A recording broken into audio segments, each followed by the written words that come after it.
இடமுறுக்கு அவல் பொரி அஞ்சரப்பெட்டு. என்னங்க நியூட்ரிஷன் டிப்ஸோட சூப்பரான நியூட்ரிஷனல் ரெசிபி பார்க்கறதுக்கு தயாராயிட்டீங்களா? அப்ப போய் பார்த்துட்டு வந்துருங்க.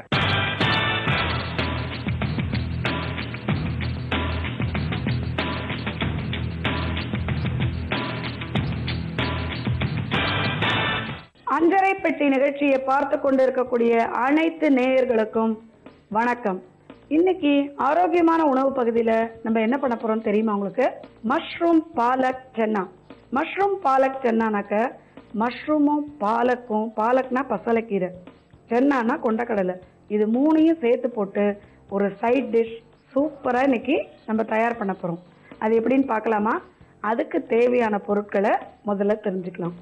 வேக வச்ச கொண்டக்கடலை, மஷ்ரூம், இஞ்சி, தனியா பொடி, உப்பு, தனியா, சீரகம், எண்ணெய், வெங்காயம், மஞ்சப்பொடி, பச்சை மிளகா, பிரிஞ்சி இலை, ஏலக்காய், கொத்தமல்லி, புளி நல்லா கரைச்சி வச்ச திக்கான சாஸ்.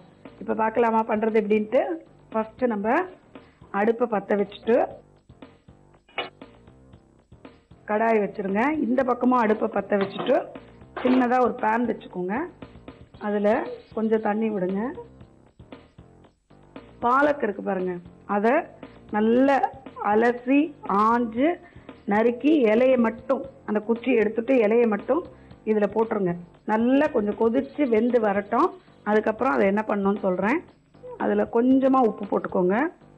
இந்த பக்கம் கடாயில் 2 டீஸ்பூன் எண்ணெயை விட்டுட்டு கொஞ்சம் அதிகமாகவே விடுங்க. ஏன்னா இது நல்ல சைட் டிஷ்ஷுங்கிறதுனால கொஞ்சம் எண்ணெய் மேலாக தேங்கி வரணும். ஜீரகம் 2 போடுங்க. பிரிஞ்சி இலை இருக்குது பாருங்கள், அதை நல்லா 4 கட் பண்ணி அப்படி போட்டுருங்க. ஏலக்காய், இது நல்லா வேகட்டுங்க. கொஞ்சோண்டு தனியம் எல்லாத்தையும் போட்டு நல்லா பொரிச்ச மாதிரி பண்ணுங்க.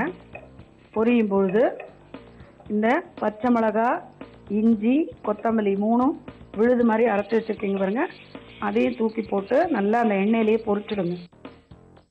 இப்போ நம்ம இதில் மஷ்ரூம், இந்த குச்சி இல்லாமல், இந்த மஷ்ரூமை குச்சி இல்லாமல் போட்டு நல்லா வதக்கிக்கோங்க.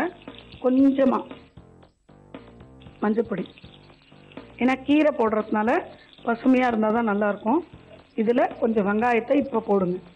எல்லாத்துலேயும் முதல்ல நம்ம வெங்காயத்தை போட்டு திரட்டுவோம் இல்லையா? இப்போ இதெல்லாம் நல்லா வதங்கிய பிறகு வெங்காயத்தை போட்டு வதக்கணும். இந்த கீரை வெந்ததை அதில் கொஞ்சம் உப்பு போட்டிருக்கோம்.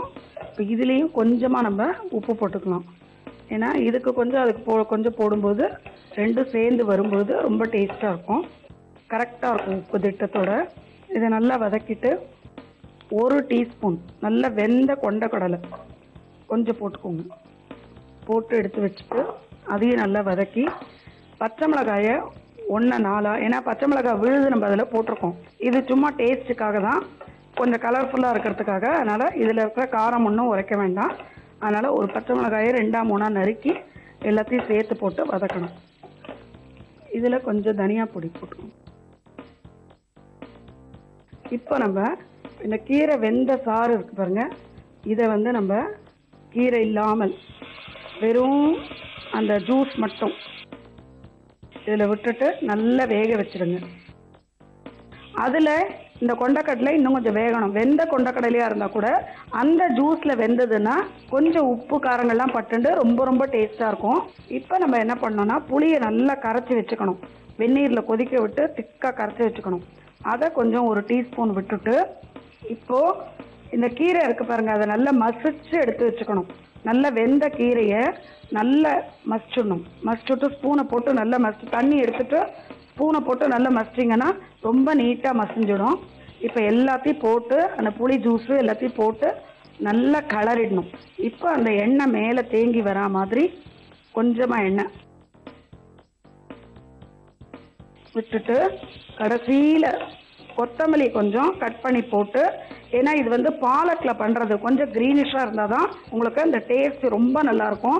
அதனால் இது நீங்கள் கீரையை வந்து குழந்தைகளுக்கு உடம்புல சேர்க்கறதுக்கு, சில குழந்தைகளுக்கு கீரை பண்ணால் பிடிக்கும், சில குழந்தைகளுக்கு கீரை வந்து பிடிக்காது. ஆனால் அந்த மாதிரி இருக்கக்கூடிய குழந்தைகளுக்கு கீரையை நம்ம இந்த மாதிரி வேக வச்சு நல்லா மசிச்சுட்டு இந்த மாதிரி மஷ்ரூமோட சேர்த்து நீங்கள் பண்ணி கொடுக்கும் பொழுது அவங்க ரொம்ப ரொம்ப விரும்பி சாப்பிடுவாங்க. இப்போ நம்ம கொஞ்சமாக கொத்தமல்லி எடுத்து அதில் கட் பண்ணி போடணும் பொடி பொடியாக. சூப்பராக இருக்கும் பாருங்கள். ஃபைனலாக ஒரு மிக்ஸ் பண்ணிவிட்டு நீங்கள் ஒரு சர்விங் பவுலில் எடுத்து வச்சுடுங்க.